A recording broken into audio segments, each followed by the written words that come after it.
How to add a custom CSS in Squarespace. Hello guys and welcome to this new tutorial.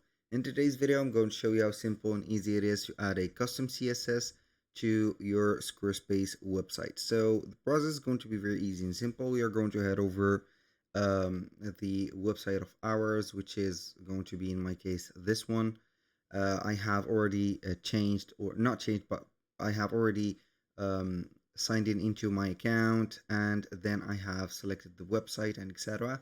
So we are going to head over the left side of the screen and we're going to click on website. It is going to show up the website as you can see. We're going to select from the elements pages and we're going to find this one. Now, the custom CSS is not going to be added as a embedded code like we used to add embedded code or codes, but it is going to be situated here on the custom code here on the pages, as you can see, menu. Click on custom CSS or custom code. We have custom CSS and code injection.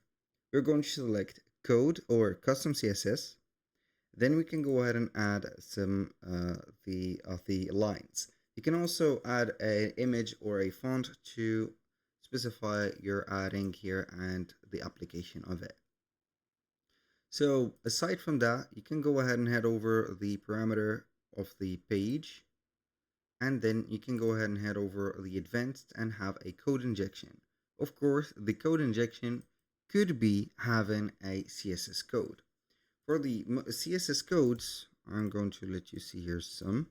This is a CSS code, as you can see, that we can go ahead and add, but it is not going to be for this page, but it is going to be a example. So we are going to have here, let's say this.